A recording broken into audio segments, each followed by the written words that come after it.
पहली कमाई से गरीब बेटी लाई फर्नीचर।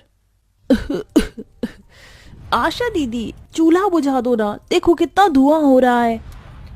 अरे मेरी प्यारी बहन, चूल्हा बुझा दूंगी तो खाना कैसे बनेगा? इतने में सुखी राम भूखा प्यासा मिट्टी में सना घर आता है।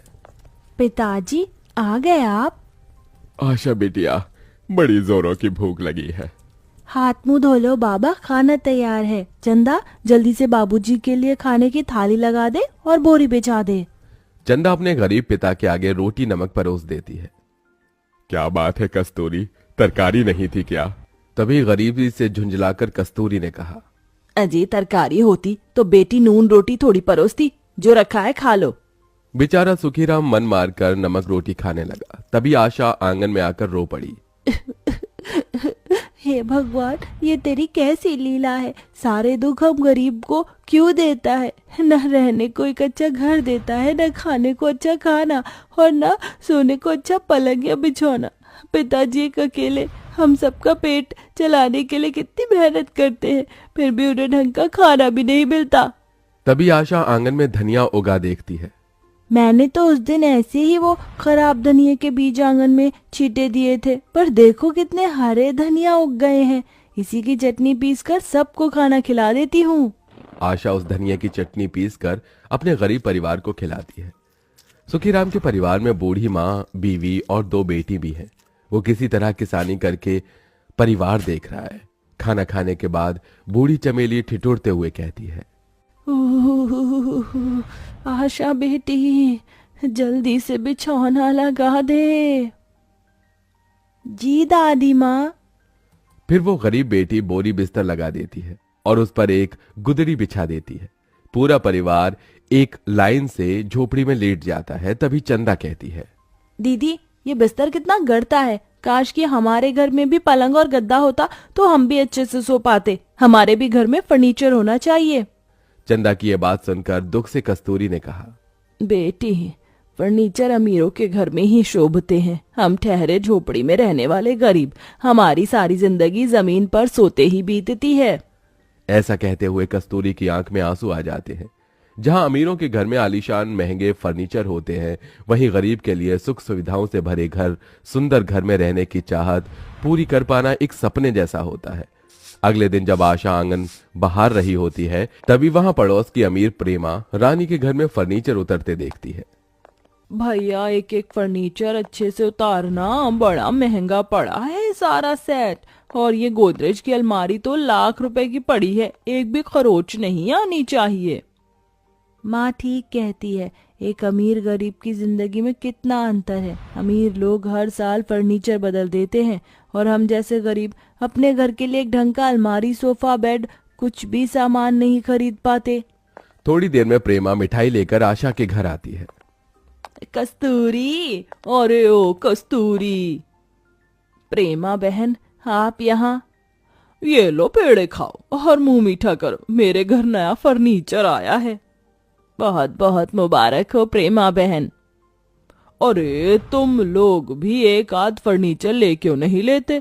सारी जिंदगी इस झुग्गी झोपड़ी में ही रहना है तो कम से कम थोड़ा सुंदर तो रखो इसे कि घर लगे।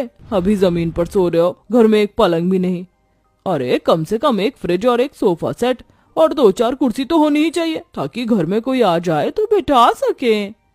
समझ सकती हूँ, इस गरीबी में तुम्हारे पास खरीदने के लिए नया फर्नीचर के पैसे तो होंगे नहीं, तो मेरा पुराना वाला फर्नीचर ले लो, सस्ते में दे दूंगी। ये सुनकर चंदा जिद करने लगती है। माँ, पिताजी, फर्नीचर ले लो ना, फिर हमें भी जमीन पर बैठकर नहीं खाना पड़ेगा और जमीन पर सोना भी नहीं पड़ेगा। आपको पता है ना दादी माँ को ठंड में जमीन पर सोने की वजह से कितनी सर्दी लगती है। प्रेमा बहन, पैसे नहीं है जो हम फर्नीचर खरीद सके।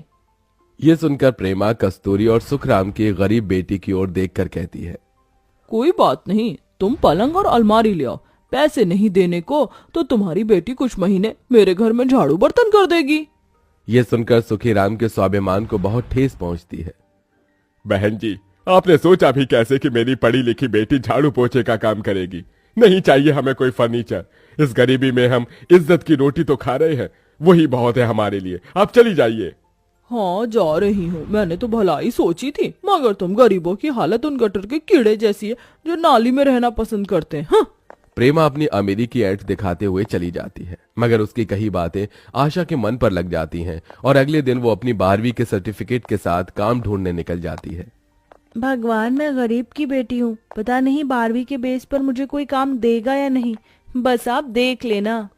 आशा नौकरी ढूंढती हुई कई जगह जाती है, मगर उसे 12वीं पढ़ा देख जल्दी कोई भी नौकरी नहीं देता, जिससे अब उसकी हिम्मत टूटने लगती है और आखिर में एक MNC में आती है। ये जगह मेरी आखिरी उम्मीद है, मैं इस मौके को नहीं जाने दे सकती, मुझे ये नौकरी चाहिए, अपने डर को दूर कर आशा। आशा मुस्कुराहट के साथ इंटरव्यू देती है, उसे नौकरी मिल जाती है। तभी HR निवेदिता कहती है, यू आर वेरी टैलेंटेड आशा, तुम आज से ही ज्वाइन कर सकती हो। Thank you so much ma'am. दिन भर काम करके आशा रात को घर जाने लगती है, जहां वो बड़ी सी फर्नीचर की दुकान देखकर वहां आती है। सुनिए भाई साहब, ये फर्नीचर सेट कितने का है? तभी दुकानदार गरीब आशा के कपड़ों को घूरते हुए झाड़ कर बोला, अरे खरीदने के पैसे हैं, ये फर्नीचर सेट लाखों का है, इतने तो होंगे भी नहीं तुम्हारे पास, चल जाए यहाँ से, इतना महंगा फर्नीचर तो जैसी गरीब की बेटी के खरीदने की बस की बात नहीं है। आशा आंखों में आंसू लेकर बाहर आ जाती है। भगवान ने चाहा तो मैं अपनी पहली कमाई से यही फर्नीचर सेट खरीदूंगी। अपने गम और आंसू छुपाकर वो गरीब बेटी मुस्कुराते हुए घर आती है। आशा कहाँ थी तो दिन भर लाडो? दादी माँ, मैंने आज नौकरी कर ली है, सोचा पढ़े लिखे होने का कुछ तो करूं। दिन बीतते जाते हैं, आशा कड़ी मेहनत करती है और बाकी का ओवर टाइम भी करती है। देखते देखते उसे महीना लगने वाला होता है, जिसके बाद वो अच्छे पैसे उठाती है। ये लो आशा, ये तुम्हारी पहली कमाई, तुमने बेस्ट काम किया इसलिए तुम्हारी सैलरी बढ़कर आई है।